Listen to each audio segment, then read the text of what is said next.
Assalamualaikum teman-teman semua, kembali bersama Master Simple. Gimana kabarnya teman-teman? Mudah-mudahan semuanya dalam keadaan sehat dan semangat. Gimana nih persiapan untuk tes CPNS di tahun 2021 ini? Nah, tentunya teman-teman pasti masih semangat untuk menyiapkan tes SKD yang sebentar lagi akan dimulai. Pada video kali ini, Master akan membahas 30 soal TWK, dan ini juga bisa sekaligus sebagai latihan teman-teman dalam menghadapi tes SKD nanti. Pembahasan kali ini kita akan bagi ke dalam dua video. Ini adalah video yang pertama dan teman-teman bisa klik video kedua di kolom deskripsi.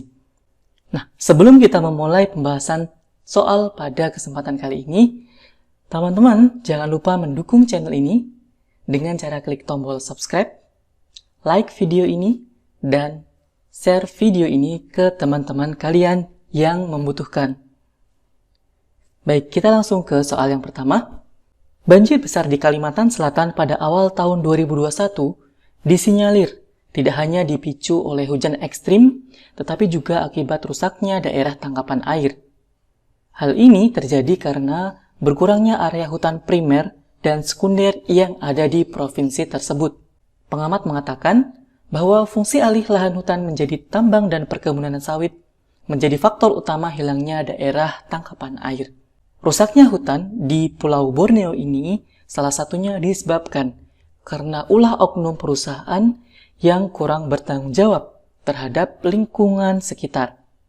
Hal tersebut tidak sesuai dengan pengamalan sila Pancasila ke A1, B2, C3, D4, atau E5. Betul sekali, jawabannya adalah E, teman-teman. Perusakan hutan yang berakibat pada peristiwa banjir besar di Kalimantan Selatan oleh oknum perusahaan tidak mencerminkan sila kelima Pancasila. Karena salah satu butir dari sila kelima Pancasila berbunyi, tidak menggunakan hak milik untuk bertentangan atau merugikan kepentingan umum. Kita lanjut ke soal yang kedua. Rumusan dan susunan Pancasila yang benar dan sah tercantum dalam A. Piagam Jakarta, B. Pembukaan UUD 1945, C. Pidato Bung Karno tanggal 1 Juni 1945, D. Muqaddimah Konstitusi Sementara RIS, E. Pidato Muhammad Yamin tanggal 29 Mei tahun 1945. Ya, jawaban soal ini adalah B, teman-teman. Rumusan dan susunan Pancasila yang benar dan sah tercantum dalam pembukaan Undang-Undang Dasar tahun 1945 yang telah disahkan oleh PPKI pada tanggal 18 Agustus tahun 1945. Berkaitan dengan hal tersebut, Insinyur Soekarno mengeluarkan instruksi nomor 12 tahun 1968 pada tanggal 13 April tahun 1968. Kita lanjut ke soal ketiga. Fenomena generasi muda yang mengalami kepudaran terhadap jiwa nasionalisme. Salah satu penyebabnya adalah mudahnya informasi saat ini sehingga menyebabkan generasi muda lebih tertarik dengan kebudayaan, produk, dan sejarah negara lain. Untuk meningkatkan rasa nasionalisme pada generasi muda dapat dilakukan dengan cara A. Membuat seminar tentang pentingnya nasionalisme, B. Memberikan ceramah rutin di stasiun TV tentang nasionalisme, C. Menunjukkan karya inovasi anak bangsa kepada generasi muda, D. Membuat hari khusus untuk memperingati nasionalisme, atau E. Semua jawaban salah.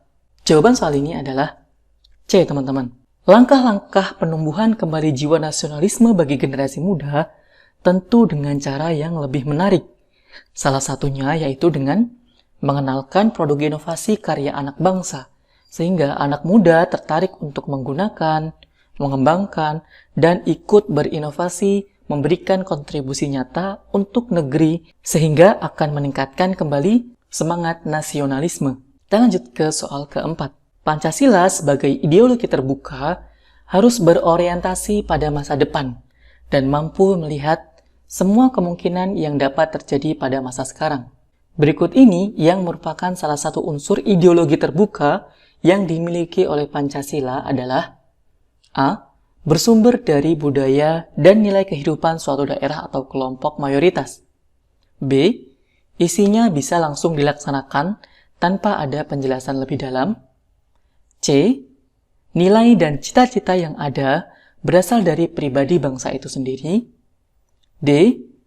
Dasar yang digunakan adalah keinginan perseorangan. Atau E. Merupakan hasil kombinasi dengan kebudayaan lain. Jawaban soal ini adalah C, teman-teman. Suatu ideologi dapat dikatakan sebagai ideologi terbuka jika memenuhi unsur-unsur berikut ini, yaitu yang pertama adalah nilai dan cita-cita harus berasal dari kebudayaan masyarakat itu sendiri. Kemudian yang kedua, isinya tidak dapat langsung dioperasionalkan karena harus melalui penjabaran yang mendalam. Dan yang ketiga, dasar pelaksanaan ketatanegaraan yaitu berdasarkan musyawarah mufakat dan bukan dari satu kelompok saja. Kita lanjutkan ke soal kelima. Presiden Joko Widodo belakangan ini kembali menggaungkan kepada masyarakat untuk cinta produk Indonesia. Ajakan tersebut tentu merupakan bentuk perwujudan pengamalan Pancasila, yaitu sila ke A1, B2, C3, D4, atau E5. Betul sekali teman-teman, jawabannya adalah C, sila ke-3. Mencintai produk dalam negeri merupakan ideologi nasionalisme yang terdapat dalam nilai sila ke-3 Pancasila, yaitu Persatuan Indonesia. Kita lanjut ke soal ke-6. Pernyataan dalam pembukaan Undang-Undang Dasar tahun 1945 bahwa melindungi segenap bangsa Indonesia dan seluruh tumpah darah Indonesia merupakan fungsi negara dalam mewujudkan tujuan NKRI yang berkaitan dengan A. Keadilan, B. Pertahanan, C. Kebebasan, D. Kemanusiaan, atau E. Kesejahteraan. Usaha bela negara yang tertuang pada pembukaan Undang-Undang Dasar tahun 1945, alinea keempat, merupakan perwujudan fungsi negara dalam mewujudkan tujuan negara yang berkaitan dengan pertahanan. Kita lanjut ke soal ke-7. Salah satu kebijakan yang dikeluarkan Presiden Soekarno pada masa demokrasi terpimpin adalah penyampaian politik luar negeri NEVO dan OLDEVO. Kebijakan tersebut menunjukkan salah satu corak dari demokrasi terpimpin, yaitu A. Liberal, B. Otoriter, C. Politik luar negeri anti-barat, D. Fokus pada pembangunan ekonomi, atau E. Mempertahankan kemandirian Indonesia.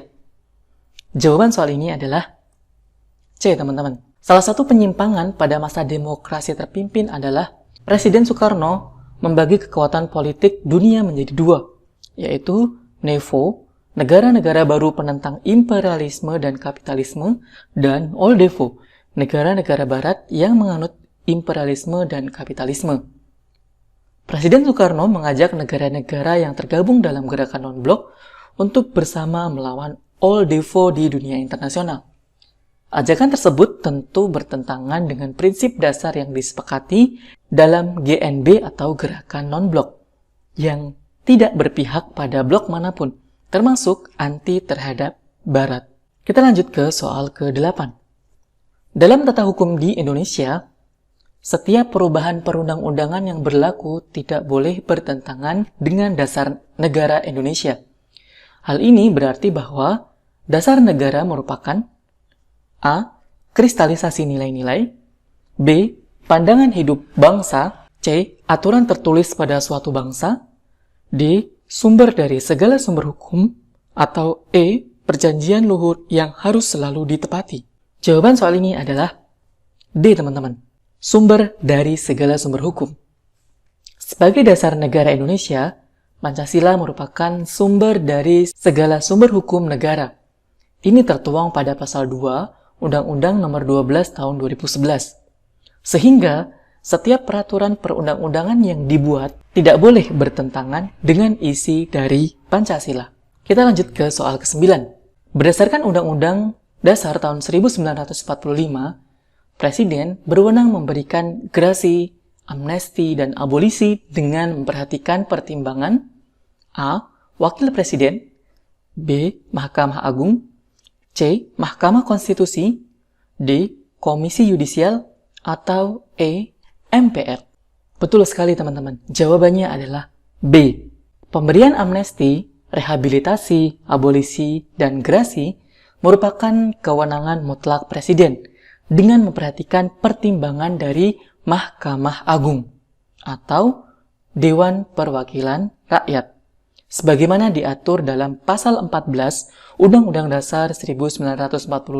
Kita lanjut ke soal ke-10. Sikap yang mencerminkan kesatuan antara pengetahuan, perkataan, dan perilaku dikenal sebagai A. Tanggung jawab, B. Jujur, C. Disiplin, D. Adil, atau E. Berani. Ya, betul sekali. Jawabannya adalah B. Jujur. Jujur itu merupakan kesatuan antara pengetahuan, perkataan, dan perilaku. Kita lanjutkan ke nomor 11. Setelah rombongan kembali ke Rengas Dengklok, Soekarno-Hatta pergi ke rumah Laksamana Tadasi Maeda sesuai dengan usulan Ahmad Subarjo untuk membuat naskah proklamasi. Kata proklamasi adalah sumbangan pemikiran Soekarno. Kalimat pertama adalah sumbangan pemikiran Ahmad Subarjo, dan kalimat terakhir merupakan sumbangan pemikiran Hatta. Kemudian, Sayuti Melik mulai mengetik naskah proklamasi. Karena beliau memiliki background seorang wartawan, di sini yang dimaksud adalah Sayuti Melik, dan pernah mengenyam pendidikan sekolah guru, ada beberapa ejaan dan kalimat teks proklamasi yang diubah. Salah satunya adalah A. Wakil-wakil bangsa Indonesia menjadi atas nama bangsa Indonesia. B. 17.805 menjadi 17.8.1945. C. Jakarta menjadi Jakarta dengan D atau tanpa D. Kemudian pilihan yang D, tempo menjadi tempo, atau yang E, bangsa menjadi negara. Nah, jawaban soal ini adalah A, teman-teman. Ubahan dan usulan Sayuti Melik dalam mengetik teks proklamasi adalah sebagai berikut. Yang pertama, kalimat wakil-wakil bangsa Indonesia diganti menjadi atas nama bangsa Indonesia. Tempo diubah menjadi tempo. Adanya penambahan nama Soekarno-Hatta di bagian bawah, dan yang terakhir adalah Jakarta 17.805 diubah menjadi Jakarta hari 17 bulan 8 tahun 05. Kita lanjut ke soal ke-12. Pancasila berasal dari kata panca yang berarti 5 dan sila yang berarti sendi, asas, dasar, atau peraturan tingkah laku yang penting dan baik. Dengan demikian, Pancasila merupakan 5 dasar yang berisi pedoman atau aturan tentang tingkah laku yang penting dan baik. Ini merupakan pengertian Pancasila yang diungkapkan oleh A. Ki Hajar Dewantoro, B. Notonegoro, C. Muhammad Yamin, D. Insinyur Soekarno, atau E. Supomo. Jawaban soal ini adalah C, teman-teman. Definisi tersebut adalah pengertian Pancasila yang diungkapkan oleh Muhammad Yamin. Lanjut ke soal ke-13. Perhatikan pernyataan berikut. Pilar-pilar kehidupan berbangsa dan bernegara ditunjukkan oleh nomor. Ya, di sini nomor 1 ada Pancasila, 2 ada Undang-Undang 1945, 3 ada bendera merah putih, 4 ada MPR RI, 5 ada NKRI, 6 ada burung Garuda, dan 7 ada Bhinneka Tunggal Ika. Mana yang merupakan pilar-pilar kehidupan berbangsa dan bernegara? Ya, jawabannya adalah D, teman-teman. Pencetus 4 pilar kebangsaan adalah Taufik Kimas, Ketua MPR RI waktu itu. Berikut adalah 4 pilar kehidupan berbangsa dan bernegara. Yang pertama adalah Pancasila. Yang kedua adalah Undang-Undang 1945. Yang ketiga adalah Negara Kesatuan Republik Indonesia. Dan yang keempat adalah Bhinneka Tunggal Ika. Di 2, 3, 5, dan 7. Kita lanjut ke soal ke-14. Dalam tahap awal perkembangannya, nasionalisme di Indonesia berperan sebagai strategi untuk A. Melawan penjajah, B. Menghormati HAM, C. Mempertahankan negara, D. Mempererat semangat toleransi, atau E. Meningkatkan partisipasi rakyat dalam pembangunan. Jawaban soal ini adalah A, teman-teman. Pada awal perkembangan di Indonesia, nasionalisme berperan dalam strategi untuk melawan penjajah dan mencapai kemerdekaan Indonesia. Nasionalisme diawali dengan adanya organisasi nasional seperti Budi Utomo dan adanya Sumpah Pemuda untuk mengikat seluruh komponen bangsa Indonesia. Dan soal ke-15 atau soal terakhir pada video kali ini, pelaksanaan Pilkada serentak tahun 2020 di tengah situasi pandemi virus corona dikhawatirkan akan membuka potensi penyimpangan maupun kecurangan dalam prosesnya. Hal ini terbukti di beberapa daerah, money politik menjadi rahasia umum yang terus terjadi dan terkesan dibiarkan oleh aparat. Kegiatan politik uang untuk membeli suara rakyat dalam pesta demokrasi tidak sesuai dengan pengamalan Pancasila, yaitu sila ke A1, B2, C3, D4, atau E5. Jawabannya adalah D, teman-teman. Kegiatan politik uang yang terjadi dalam pemilu jelas sangat bertentangan dengan Pancasila, yaitu sila keempat. Kerakyatan yang dipimpin oleh hikmat kebijaksanaan dalam permusyawaratan perwakilan. Terkhusus butir tidak boleh memaksakan kehendak kepada orang lain. Nah, demikian pembahasan 15 soal pada video pertama ini. Mudah-mudahan pembahasan soal pada video kali ini bermanfaat untuk teman-teman semua. Jangan lupa mendukung channel ini dengan cara klik tombol subscribe, like video ini, dan share ke teman-teman kalian. Kita ketemu lagi di video berikutnya. Assalamualaikum. Bye.